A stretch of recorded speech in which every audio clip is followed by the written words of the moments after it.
Steve Sarkisian believes teams were picking up on our signals last year. Oh boy. You are Locked On Longhorns, your daily podcast on the Texas Longhorns.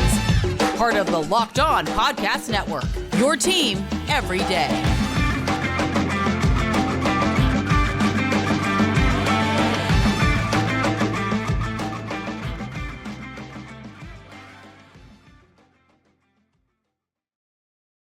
Locked On Longhorns, the show. Jonathan Davis, your host. Today's episode of Locked On Longhorns is brought to you by FanDuel Sportsbook, the official sportsbook of Locked On. Make every moment more. Visit FanDuel.com/LockedOn today to get started. On today's episode of Locked On Longhorns, we're discussing the sign stealing scandal at the University of Texas, as well as summer workouts as a whole, giving you updates on your favorite football team. And then Lamarcus Aldridge, Longhorn royalty, interested in joining Rodney Terry staff. We discuss all of that and more on today's episode of Locked On Longhorns, part of the Locked On Podcast Network, your team every day. So we're going to start with the summer workout updates. That's going to be over the first two segments. The first segment is going to be about the sign stealing scandal alleged by Steve Sarkisian and his staff. It's not that serious. Let me not put that in your minds, right? And then the second segment is going to be about the rest of the team summer workout updates as a whole, individual players, units, all of that jazz, right? So we're going to start with Steve Sarkisian, and he is changing all of the ways that plays are signaled to the players from the sideline because he believes there were certain games last year, including last year's Alabama and TCU games, when it seemed like the other team knew what play was coming. Now, this is from an article that Chip Brown wrote on Horns 24/7. Horns 24/7 does an amazing job. Chip Brown does an amazing job. So please go check out that article if you can. They are in summer workouts right now, and one of the biggest focal points is the changing of the ways that plays are signaled to the players from the sidelines, right? All cards and signals have been completely changed out by Steve Sarkisian because of, I don't want to say fear, but I guess that is the word, the fear that teams were picking up on their signals last year, and that could be a thing going into the 2023 season. So if that was a thing, I'm glad they identified it and going into the season are changing their communication to combat that. Now, is this a huge deal? I don't necessarily think so, but it's not no deal because this is a very important season for the Texas football team. And one of the biggest reasons that this Texas football team has a lot of expectations and we're very confident in the product that's going to be on the field this year is because of the continuity, right? You're bringing back so much on your coaching staff and in terms of personnel. You thought that all of the communication and signals would be the same. Your third year in the system for a lot of players, second year in the system for a lot of players, you would have a chance to be really good, right? But now that changes. You're completely changing your communication system. And you may be able to pick up on it in summer workouts. You may be able to pick up on it in fall camp. But will you be able to remember it and execute it when you're between the lines? Will you be able to remember it and execute it when you're on the road in week 2 at Tuscaloosa? That remains to be seen. And I'm not going to say this is going to affect wins and losses, but it could affect a few plays that might affect, in the margins, those key plays that might affect the outcome of a game. So I think Texas will still be really good this year, and that's why I'm saying it's not a huge deal. I still think Texas wins double-digit games. I still think Texas is in the Big 12 championship game. But you can't say that completely changing the communication system 3 months prior to the most important season for Texas football in at least 5 years is no deal at all, right? And I also think that this potentially could be a little self-serving, right? Because in the article, it specifically mentioned the Alabama and TCU games. Now, it didn't say that these were the only games, right? It said including Alabama and TCU. So I have no way to know or talk about what other games it happened in.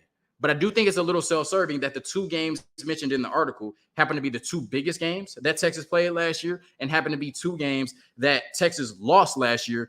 And I'm not going to say they shouldn't have lost to Alabama based on everything that happened in the game. They shouldn't. But going into the game, I don't think most people felt like Texas shouldn't lose to Alabama. They were 21-point underdogs. But I definitely thought that Texas should have beat TCU, even with TCU being undefeated, and that didn't happen. So it can be a little self-serving to say in our two biggest games last year, games that we lost, the other team knew exactly what we were doing, right? But, these people on the staff have forgotten more football than I'll ever know. So who am I to come here on this podcast and say that they're tripping or they're making things up, right? Obviously, they've seen something on tape that would lead to them having this assumption. And so I'm going to go with my forever head coach, Steve Sarkisian, and his staff. Also, Paul Chris, Payam Sadat, and Joe DeCamillis, who were just hired to the Texas football team staff recently, I think in the last 2 to 3 weeks, they said the same thing, right? The article mentions that they looked at last year's games. I'm not sure if they watched all 13. I would assume by the way the article is written, they at least watched the TCU and the Alabama game, that they confirmed that opponents might have known Texas' signal. So like I said, people that have forgotten more football than I will ever know watched tape and determined that at least Alabama and TCU may have had a read on what we were doing last season. So if that's the case, like I said, I'm glad that they are fixing it going into 2023, because I definitely don't want that to be an issue. I don't want to read an article on Inside Texas or Horns 24/7 after a tough loss saying the other team knew exactly what we were doing, right? No excuses 23, right? Even that, no excuses 23. When you talk about the Alabama game, I don't think that there was sign stealing or Alabama won that game because we knew what we were doing. The TCU game, you can make that argument, which I will do after this. But the Alabama game, you lost by 1. And I'm about to mention 7 or 8 plays that at least if one of those goes differently, just one, Texas probably wins the game, right? Also, it was the second week of the season. What did you do against ULM that gave the Alabama staff all the confidence in the world that they knew exactly what you were doing? Nothing, right? So if you look at the Alabama game, Ryan Watts missed the sack on Bryce Young in the fourth quarter on that game-winning drive. He makes that sack. Texas probably wins. Xavier Worthy drops a touchdown in the first quarter. I don't believe we scored on that drive at all, right? So that goes from 7 points to 0 points. Quinn Ewers gets hurt, all right? I definitely think we win the game if Quinn Ewers does not go hurt. You had poor gap integrity leading to an 82-yard touchdown run from Jace McClellan. You had a safety that wasn't called against Bryce Young. That has nothing to do with Texas or signals. That has to do with the referees not doing their job. Hudson Card came in, somehow immediately sprained his ankle. I didn't even see it. I was at the game. I just saw him limping, right? But Hudson Card missed Casey Kane in the fourth quarter on a deep crosser that would have went for at least, I think, 25 yards, if I remember correctly, would have kept the Texas offense on the field, probably gives them another field goal in a game they lost by 1. Hudson Card led Worthy out of bounds on a touchdown right before halftime. Xavier Worthy catches the ball. He gets open, but he's not able to get a foot in bounds based on where he catches the ball. So that was on a third down. They have to settle for 3, right? Instead of getting 7. You lose this game by 1. The problem is they don't even get that 3, because then they try to kick the field goal before halftime, and we all thought Bert Arbin just missed it. We were like, what the hell? Because it was from like 25 yards. Come to find out, Will Anderson tipped it and got a hand on it, right? You lose a game by 1 in which you missed a field goal from the 20-yard line, right? So I think if any one of those plays goes differently, Texas wins the game. I do not think that Alabama beat us because they had a read on what we were doing, because I remember Sark being in his bag in that first quarter, and I remember Quinn Ewers having 134 yards in his second career start in that first quarter. I got no indication, and I was at the game. You know, maybe they said something different on the broadcast. I had no indication that the Alabama staff had anything for Steve Sarkisian or for Quinn Ewers, or knew exactly what they were getting from Quinn Ewers, especially while he was still in the game. Now, if you look at the TCU game, I think you have a stronger argument to TCU knowing exactly what we were doing, because I was hyped for that game. I drove all the way. I say all the way. I drove from Houston to Austin for that game. I hate the cold. I stood in 40-degree weather in that game. I bet 100 with my partner that Texas was going to beat TCU. TCU was undefeated. I felt like they were frauds. We were at home. We controlled our own destiny to the Big 12 championship game. Anthony Hill was on campus. He had just decommitted from Texas A&M.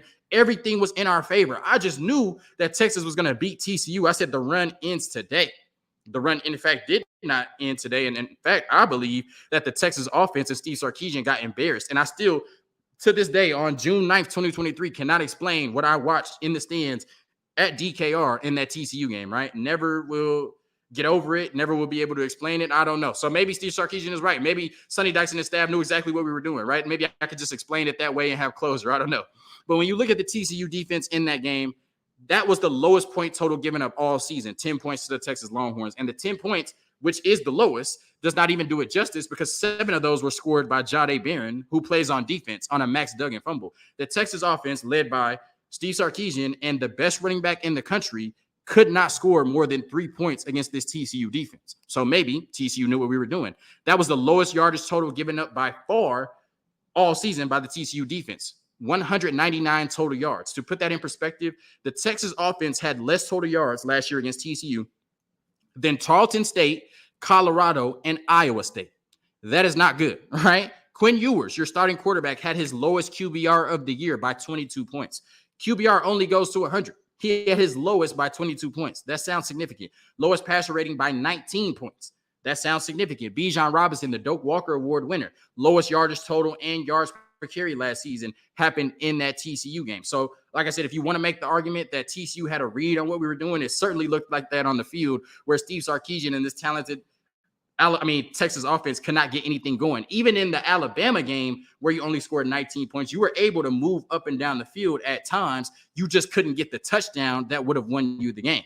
They couldn't even move up and down the field on TCU. That was embarrassing. So, like I said, maybe TCU did have a read on what they were doing. If they did, if any other team had a read on it, I'm glad they're fixing this going into a very important season for the Texas Longhorns. Like I said, I don't think it's a huge deal. I still think they end up in the Big 12 championship game. I still think they end up winning double-digit games, but you can't tell me this is no deal at all, that ahead of a very important season, they're overhauling their communication system just 3 months before the first game against Rice. A quick word from our sponsors, and then we're going to continue our summer workout updates on your favorite football team. I'm used to giving you the scouting report on Texas football. Today, I'm giving you the scouting report on Bird Dogs. Bird Dogs stretch khaki shorts are designed to fit slimmer through the thigh and leg, giving you a truly sculpted look. Bird Dogs make you look good.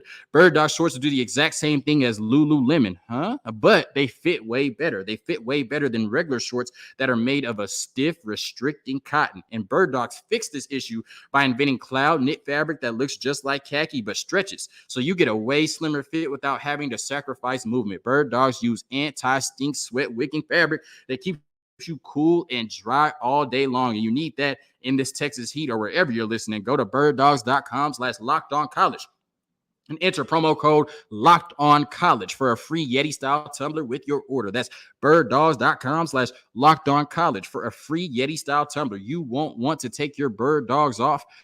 We promise you.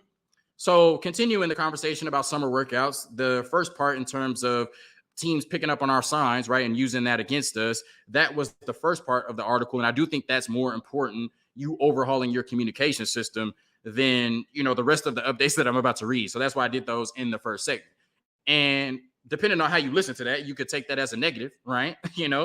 So here comes the positive. I hope you stuck around long enough for this one. So starting with the offensive line group, that's the first unit mentioned in this article in terms of the summer workout updates by Chip Brown at Horns 24/7. I want to reiterate that this article came from them. I'm just reacting to it on this podcast. They mentioned that the top 8 offensive linemen are Kelvin Banks, Hayden Connor, Jake Majors, Cole Hudson, Christian Jones, Cam Williams as your swing tackle, DJ Campbell, and Big Nito, right? The way the article is written, it doesn't indicate if the first 5 are starters and then the 3 behind them are your primary backups, or if these are just the best 8 and the best 5 have not been identified out of this 8 yet. So I'm not sure. But I would anticipate that because the first 5 listed in the article all play different positions, that probably is your projected starting 5 right now. So that gives me 2 question marks about this offensive line. The first question mark is right guard, right? Because DJ Campbell, as a 5-star top 20 player in the country, is going into year 2. You could make the argument that year 1, Cole Hudson enrolled early. DJ Campbell did not because he was playing basketball. Cole Hudson had a leg up on DJ Campbell, and so that's why he started last year, right? Going into year 2 as a 5-star prospect, it would be a concern to me if DJ Campbell still was not starting over Cole Hudson. Now, I love Cole Hudson, but statistically, he was not great last year. Also, we can say stars don't matter all we want, but they do. And when you're a 5-star, you're expected to come in and perform at the highest level. You also have those expectations, just like a first-round draft pick is going to have higher expectations than a 5th-round draft pick. So to me, DJ Campbell has higher expectations at the 40 acres than Cole Hudson. If DJ Campbell was starting over Cole Hudson, we would just say Cole Hudson is very talented, but that's DJ Campbell, right? You just have an embarrassment of riches in your offensive line room at the 40 acres. But when Cole Hudson looks like he's going to start over DJ Campbell for a second straight year, then you start to have questions about, are we ever going to see that 5-star potential from DJ Campbell at the 40 acres? That remains to be seen. It remains to be seen who will be starting at that right guard spot in week 1 against Rice. But based on the way this article was written, I think that it looks like Cole Hudson right now. The second question is backup left tackle, right? So we know that Kelvin Banks is locked in, right? And I think that Kelvin Banks, the way he performed, puts more urgency on DJ Campbell. But we know that Cam Williams is the swing tackle. The question is, if, knocking on wood, if something were to happen to Kelvin Banks, who slides into that spot? Do you just slip Cam Williams into the left tackle spot and leave Christian Jones at right tackle? Or does Christian Jones move over to left tackle and you put Cam Williams at right tackle? That's something that I would like to ask, the Texas football staff. It's something I don't want to have to see, put into motion, once again, knocking on wood. But I do wonder who would be our backup left tackle, because I know Cam Williams has experience at right tackle. Not sure how good he would be playing on that left side Quinn Ewers' blind side. Also, speaking of the offensive line, the article says don't expect to see the jumbo package. That was the package last year where Andre Carriage came in as a sixth offensive lineman or an extra tight end. But if you put in an extra offensive lineman, an extra tight end to play bully ball like we saw last year with the 12 personnel, that takes one of our receivers off the field. And we have one of the best receiver rooms in college football this year, right? So you want to have as many receivers on the field as possible. We also want to see a shift to more 11 personnel, more 3-4 receiver sets on the field instead of the 2 tight end, 2 receiver bully ball sets we saw last year with Bijan Robinson and Roschon Johnson. So it's good to see Chip Brown, who is in the know, saying don't expect to see the jumbo package this year. We want to see a lot more airing the ball out, letting Quinn Ewers play 7-on-7, letting him play point guard to his playmakers. I expect to see that this season. Isaiah Nayor coming off the ACL injury looks really good, looks really fast, on track for the season. Looks really good on track in terms of his return from an ACL injury, I should say. And this means that you have 5 receivers in that receiver room right now that I think could legitimately be number ones, right? You have Xavier Worthy, you have A.D. Mitchell, you have Isaiah Nayor, you have Jordan Whittington, maybe because he's a slot receiver, you wouldn't paint him as a number one, but he could be the best receiver on a lot of college football teams. And Jonte Cook, right? Jonte Cook is not going to have a role in which he could be a 1,000-yard receiver this year, but I think he could go to about half the teams in FBS football and be a 1,000-yard receiver as a true freshman. I think he's that good. You have 5 receivers that could keep defensive coordinators up at night. That's going to pay dividends for this Texas football team this year. And a big reason for that is Isaiah Nayor is on track to return full speed from his ACL injury. One of the biggest position battles we've seen all offseason for this Texas football team, and one that continues to ramp up, is the battle for field corner, right? We know that Jahdae Barron is locked into that nickel spot. We know that Ryan Watts is locked into that boundary corner spot. But at field corner, you still have Terrence Brooks, true sophomore, and Gavin Holmes, the transfer from Wake Forest, battling for that spot, while you have Xavier Bryce, Malik Muhammad, and Austin Jordan battling for the 2 deep for that position. And I loved what I saw from Terrence Brooks as a true freshman. I think he has really good size for a corner, and I want to see the development in year 2, right? I want to see how much of a step he takes in year 2. But you also brought in a very talented player in Gavin Holmes from Wake Forest, who was a very good starting corner for the last 2 seasons. So, it's important. It's an important year for Texas football. I want the best players on the field. I would prefer to see Terrence Brooks, a homegrown product, but like I said, I want to win games, and I want the best players on the field. I think they'll both play, but it'll be interesting to see who ends up winning this battle by the time we play Rice, because it's been an intriguing battle all throughout camp. In terms of the running back room, Jonathan Brooks is the guy. And maybe we knew that already, but we had question marks about the running back rotation, right? How many touches would Jonathan Brooks get? How many touches would Keelan Robinson get? Jaden Blue get? Cedric Baxter get? Savion Gregg get?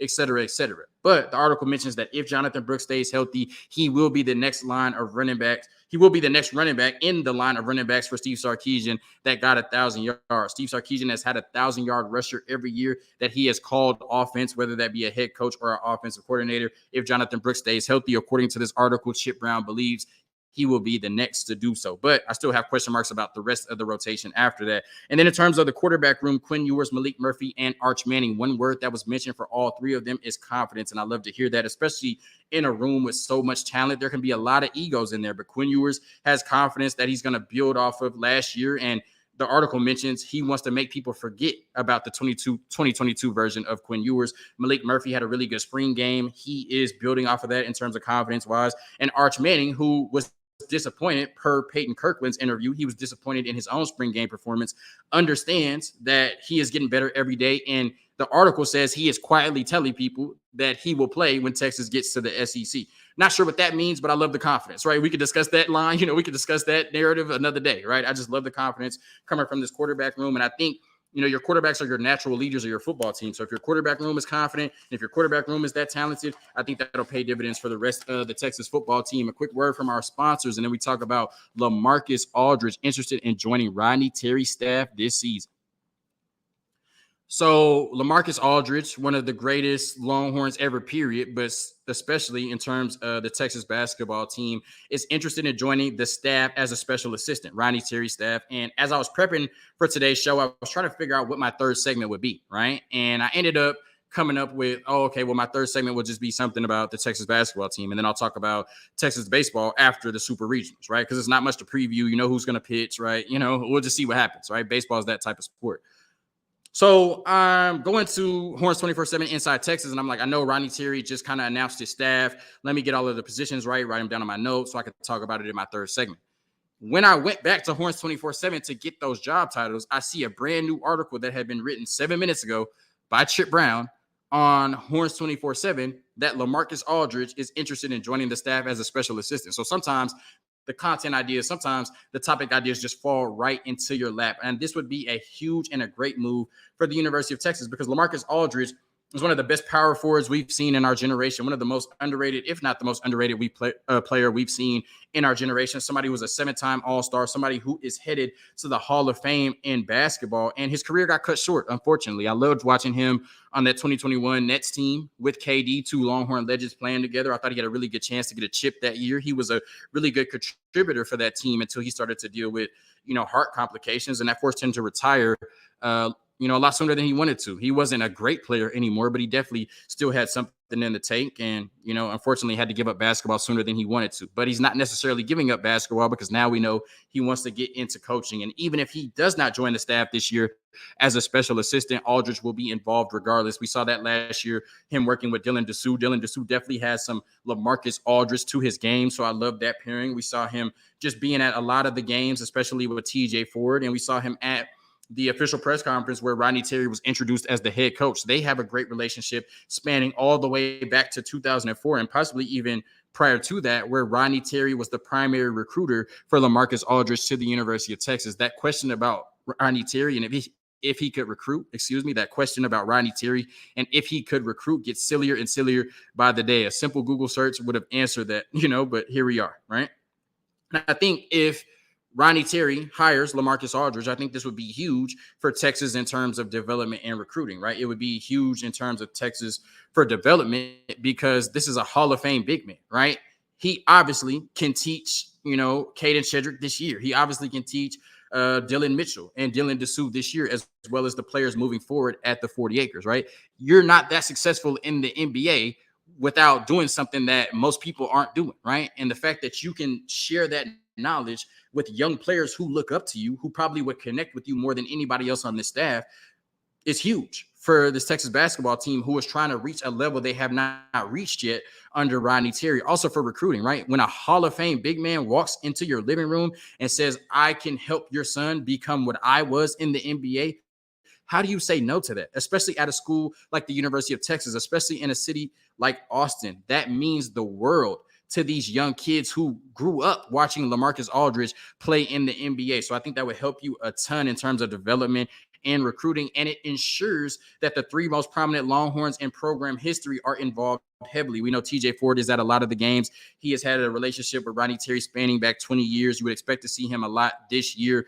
around the program. We know how much TJ Ford means to the 40 acres. Kevin Durant, obviously he's still playing in the NBA, still one of the best players in the NBA. And so he doesn't have a lot of time to dedicate to this program, but you see his name everywhere you go, right? On the shoes, on the wall, on the outfits. He is very financially invested into the University of Texas. And then Lamarcus Aldridge, he will be involved regardless, but he is interested in joining the staff as a special assistant, starting his coaching career at the 40 acres. I would love this move. Somebody who grew up rooting for the University of Texas, somebody who has such a fondness in their heart for Lamarcus Aldridge. I would love to see him on the staff. And once again, I said this on a previous episode, I'm just so blessed. And I think we're so blessed to have Rodney Terry. And unfortunately, the way that it happened was not great at all, but I do not think that it is a coincidence, and I do not think it is a mistake that Rodney Terry is our head coach. He is the right head coach for this program. He bleeds burnt orange. He exudes Texas pride, and I think he is going to take this Texas basketball program to levels we have not seen in a long time. Thank you for tuning in to another episode of Locked On Longhorns, part of the Locked On Podcast Network, your team every day. I would ask you what you're doing this weekend, but I know you're going to be supporting the Texas baseball team in the Super Regionals against Stanford. Let's get back to the College World Series. The Omaha Horns, hook 'em. Peace.